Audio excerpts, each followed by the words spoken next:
April 11, 1945, 2:43 p.m., northeast of Okinawa. Commander Motoharu Okamura monitored radio transmissions from Kanoya Air Base as 16 kamikaze pilots streaked toward the American fleet. Petty Officer Second Class Setsuo Ishino, just 19 years old, had volunteered for this one-way mission, carrying a 550-pound bomb beneath his A6M Zero. Japanese intelligence calculated each kamikaze would sink or cripple a major warship. The divine wind would break American resolve through sheer horror. Ishino's aircraft absorbed multiple hits from USS Missouri's anti-aircraft batteries. Flames erupted from the engine. The Zero lost altitude, smoking and twisting through incoming fire. At 4,000 yards, it appeared finished, about to splash harmlessly into the Pacific. The young pilot fought for control. Through burning agony and failing hydraulics, he kept the damaged fighter airborne.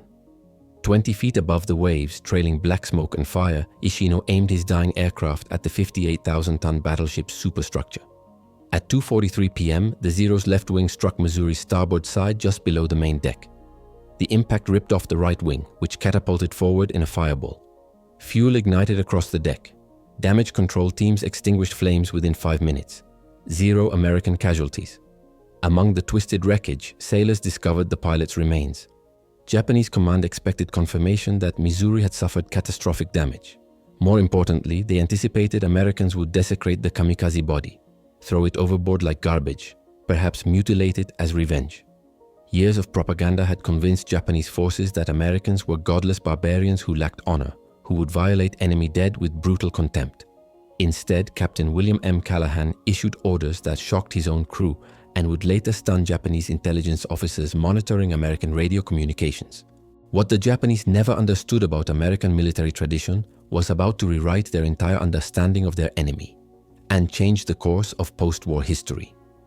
Imperial Japanese Navy Headquarters, Tokyo, October 1944. Vice Admiral Takejiro Onishi implemented kamikaze tactics with absolute confidence in their psychological effectiveness. Japan's conventional air forces had been decimated, experienced pilots dead, aircraft production crippled, fuel reserves nearly exhausted. The special attack units offered strategic salvation through spiritual superiority over American materialism. The mathematics appeared favorable. Japanese command calculated that dedicated suicide attacks would achieve hit rates exceeding 50% compared to conventional bombing's 5 to 10% accuracy. Each kamikaze pilot represented expendable resources. One aircraft, minimal fuel, weeks of training that could sink American capital ships costing millions of dollars and years to build. The exchange ratio would force American withdrawal through unsustainable losses. The propaganda foundation, Japanese military propaganda, had spent years constructing an image of Americans as racially inferior barbarians lacking spiritual depth or warrior honor. Official broadcasts portrayed Americans as cowardly materialists who valued comfort over sacrifice, who surrendered when deprived of luxuries, who possessed no code of honor remotely comparable to Bushido. More specifically, propaganda emphasized American brutality toward enemy dead. Stories circulated about American soldiers collecting Japanese skulls as trophies, mutilating bodies and desecrating remains with contemptuous cruelty. These accounts, some based on isolated incidents, most fabricated, convinced Japanese forces that Americans represented godless savages who would violate every principle of honorable warfare. This cultural narrative served strategic purposes. Kamikaze pilots needed psychological preparation for suicide missions. Believing Americans would torture captives and desecrate bodies eliminated surrender as an option. The pilots flew knowing death was preferable to capture by enemies portrayed as subhuman monsters. The statistical reality. By April 1945, kamikaze operations had achieved results far below Japanese projections. Of approximately 2,550 suicide sorties flown during the Pacific War, only 19% successfully hit targets. The Divine Wind had sunk 38 Allied ships total, devastating casualties, but nowhere near the strategic impact Japanese command had predicted. At Okinawa, 5,900 kamikaze missions damaged 225 ships and sank 26 vessels while killing nearly 5,000 American sailors. These horrific losses represented the most effective kamikaze campaign of the war. Yet American fleet operations continued without interruption. The psychological breaking point Japanese strategists anticipated never materialized. American anti-aircraft defenses evolved rapidly. Missouri alone mounted 80 Bofors 40mm guns and 49 Oerlikon 20mm guns alongside 25-inch batteries, a steel curtain of defensive fire that destroyed most kamikaze aircraft before they reached targets. The few that penetrated this wall faced American damage control expertise that minimized casualties and prevented mission kills. The cultural miscalculation. Japanese intelligence completely misread American character through the lens of their own cultural assumptions.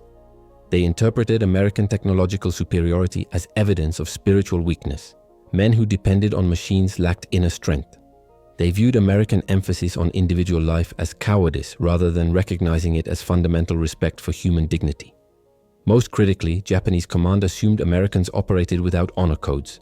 Their propaganda claimed Western military tradition consisted of brutal pragmatism, unconstrained by warrior ethics or respect for fallen enemies. Captain William M. Callaghan embodied everything Japanese propaganda said didn't exist. The Annapolis graduate commanded Missouri through 4 years of naval officer training, emphasizing honor, courage, and commitment.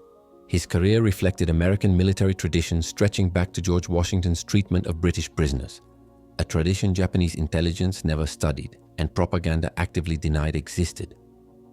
When Ishino's broken body was recovered from Missouri's deck, Japanese command anticipated confirmation of their propaganda. Instead, they were about to discover that American warriors possessed something far more powerful than the material advantages Japan acknowledged, a value system that honored courage regardless of which side displayed it, even in the face of suicidal attacks designed to terrorize through horror. United States Naval Academy, Annapolis, June 1928. William M. Callaghan stood among 441 graduates receiving commissions as ensigns in the U.S. Navy.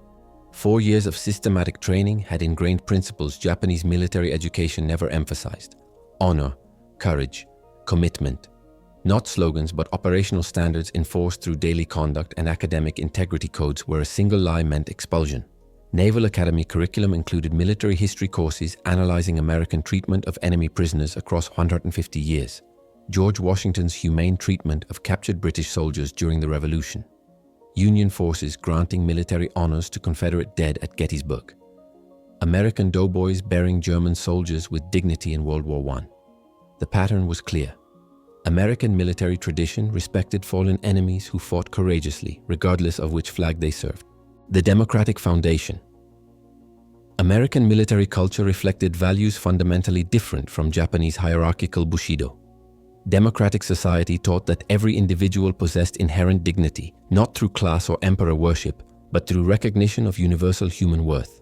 This principle extended even to enemies killed attempting to destroy American ships. The Judeo-Christian tradition permeating American culture reinforced military honor codes through religious teachings Japanese propaganda dismissed as weakness. Love thy enemy wasn't passive submission.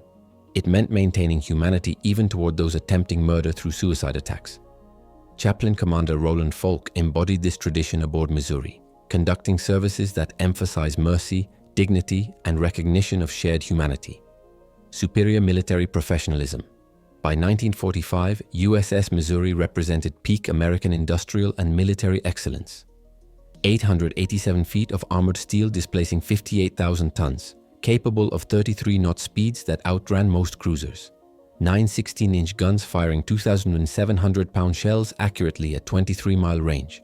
Anti-aircraft batteries mounting 149 guns, creating defensive fire that destroyed kamikazes at 4,000 yards.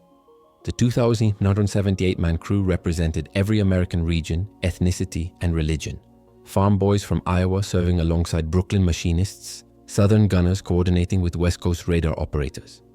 Democratic meritocracy created unified crews where ability determined rank, not bloodline or social class. This diversity produced military effectiveness Japanese hierarchical system couldn't match.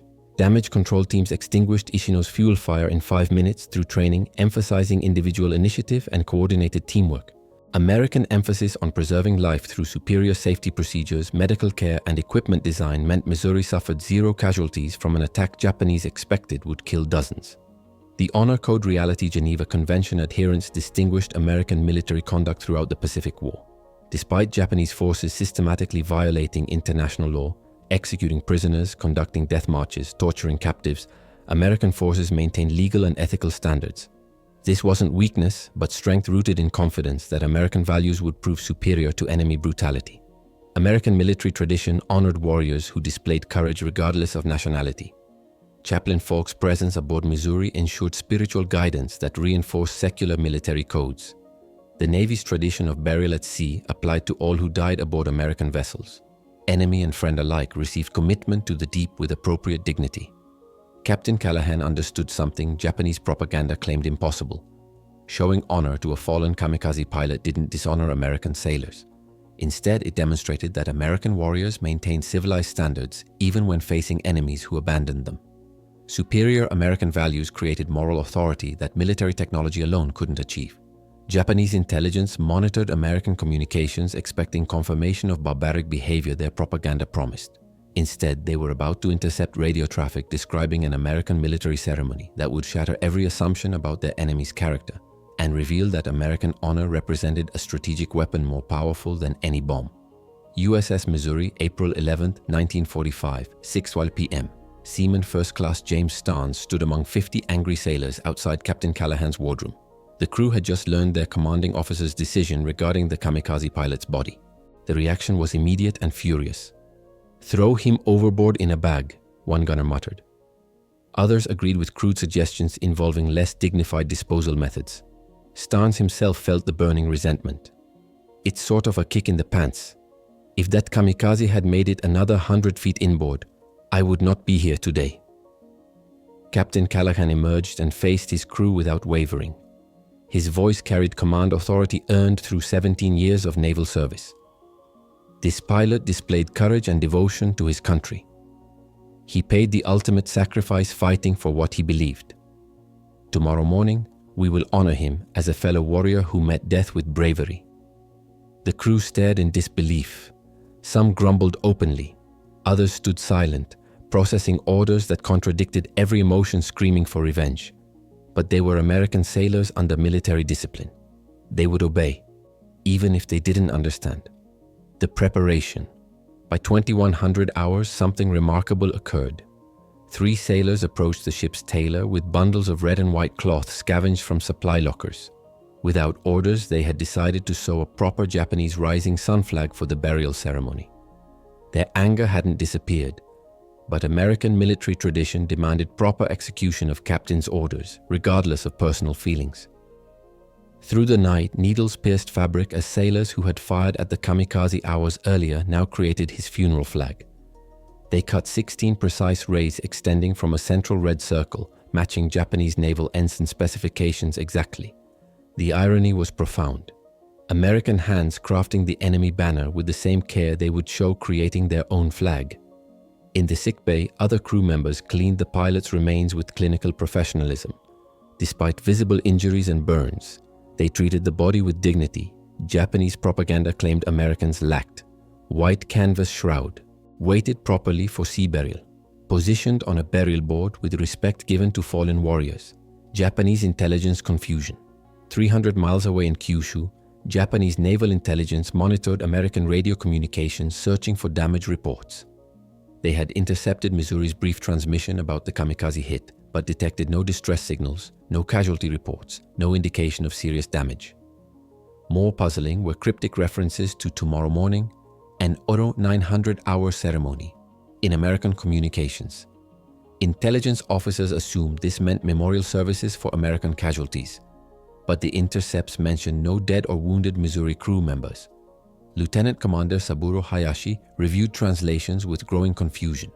American radio operators referenced burial detail, Marine Honor Guard, and chaplain in communications that suggested something unprecedented. One decoded message mentioned enemy pilot and military courtesy in the same sentence, a combination Japanese intelligence training said was impossible. Were the Americans conducting psychological warfare? Was this elaborate deception designed to confuse Japanese monitoring? Hayashi's analysts debated possibilities but reached no conclusions. American behavior wasn't matching any predictable pattern. The impossible decision aboard Missouri, Captain Callaghan reviewed the plan of the day with Chaplain Faulk. The entry read, "Burial ceremony, Aero 900. Not a religious service but strictly a military service of burial by military courtesy." Marine Gunnery Sergeant Robert O'Neill assembled his 3-man honor guard and inspected their rifles. Bugler Thomas Henderson practiced taps, until the mournful notes echoed perfectly across empty decks. The 6-man burial detail rehearsed their movements, precision drill that would execute tomorrow with the same excellence American military training demanded for every ceremony. Japanese intelligence intercepted these preparations without comprehension. American forces were conducting elaborate military honors for an enemy who had attempted mass murder through suicide attack. The concept violated every assumption Japanese propaganda had constructed about their enemy's character. Tomorrow morning would reveal whether American honor represented genuine values or elaborate deception. USS Missouri, April 12, 1945, 9 Alwe a.m. 2,900 American sailors stood at attention across Missouri's main deck. Every man in dress uniform despite combat operations continuing around them. The formation demonstrated military discipline that Japanese forces, dependent on fear and hierarchy, could never replicate through coercion alone. The 6-man burial detail emerged from the sickbay hatchway carrying a canvas-wrapped body on a wooden tray. Above the white shroud lay the rising sun flag sewn by American hands, 16 perfect rays radiating from a red circle. The detail moved with synchronized precision toward the starboard rail, their steps measured and deliberate. Marine Gunnery Sergeant Robert O'Neill's 3-man honor guard snapped rifles to present arms. Not the casual salutes Japanese conscripts offered their emperor, but the razor-sharp movements of professional warriors who had trained thousands of hours to execute every drill movement with perfection. American military excellence on display. Chaplain Commander Roland Faulk stepped forward, his gold cross reflecting morning sun. His voice carried across the silent deck with words that embodied American values. "We commit this body to the deep, recognizing the courage and devotion this warrior displayed in service to his nation." The Japanese intelligence officers monitoring from Kyushu heard these words through intercepted transmissions.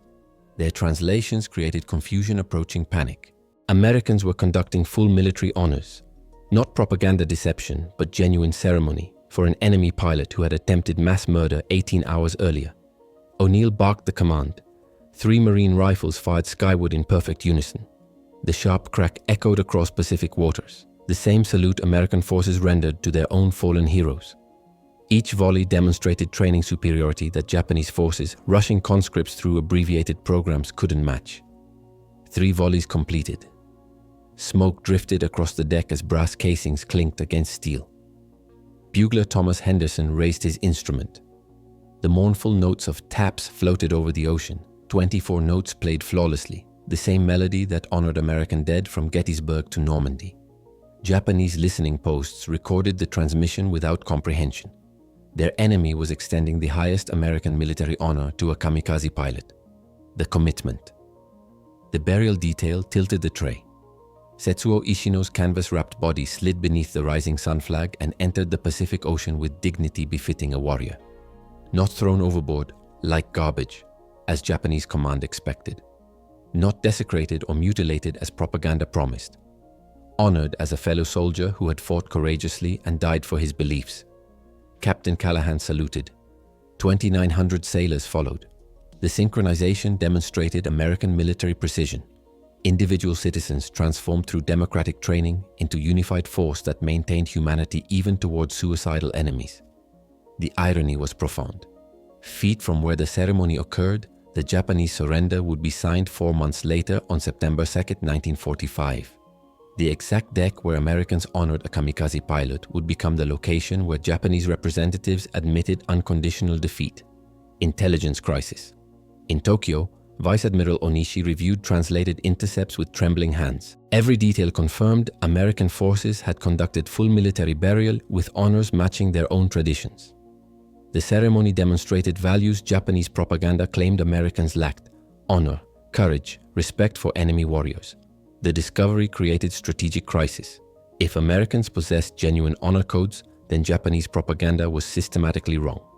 If the enemy could show compassion toward kamikaze pilots, then perhaps American occupation wouldn't bring the brutal revenge Japanese civilians had been taught to expect.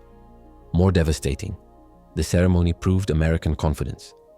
Only warriors absolutely certain of victory could afford to honor fallen enemies. Only a nation possessing overwhelming superiority could maintain civilized standards when facing suicide attacks designed to terrorize through horror. Japanese command realized they faced an enemy whose values represented strategic weapon more powerful than any military technology, and they had no counter for American moral supremacy. Tokyo Bay, September 6, 1945. Japanese Foreign Minister Mamoru Shigemitsu climbed aboard USS Missouri to sign surrender documents ending World War II. He walked across the exact deck where Captain Callaghan had honored Kamikaze pilot Setsuo Ishino 4 months earlier. The dent from the Zero's impact remained visible on the starboard hull, physical reminder that American honor transcended hatred even when facing enemies who weaponized suicide. The ceremony's location was no accident. General Douglas MacArthur chose Missouri specifically because it represented American values that won both war and peace. Superior firepower achieved military victory. Superior character would secure lasting reconciliation. The strategic validation. Within 2 years, Missouri became internationally recognized as a symbol of peace and reconciliation. Transformation impossible if Americans had desecrated Ishino's body as Japanese propaganda predicted. The burial ceremony, initially controversial among Missouri's crew, proved strategically brilliant. It demonstrated that American strength included moral authority that military technology alone couldn't provide. Captain Callaghan's career validated his decision. Promoted to Rear Admiral in 1946, then Vice Admiral commanding major Pacific fleets, he never expressed regret for honoring a fallen enemy. His leadership embodied American military tradition. Warriors secure enough in their superiority to maintain civilized standards regardless of enemy brutality. Post-war Japanese historians studied the burial ceremony as evidence that American propaganda about democratic values was genuine, not wartime deception. The revelation transformed Japanese perception of their former enemy. Americans had displayed the warrior honor Bushido claimed as uniquely Japanese and extended it to enemies who had abandoned it through suicide tactics. Building peace through honor. The reconciliation bore strategic fruit exceeding any battlefield victory. Japan transformed from fanatical enemy into America's closest Asian ally within a decade. This unprecedented shift resulted partly from American occupation policies, but fundamentally from Japanese recognition that Americans possessed genuine honor demonstrated through actions like Ishino's burial. In 2001, 56 years after the ceremony, families of 3 kamikaze pilots who attacked Missouri met with Captain Callaghan's grandchildren aboard the battleship. Japanese dignitaries conducted a traditional Kencha tea ceremony on the same deck where American Marines had fired rifle volleys over Ishino's body.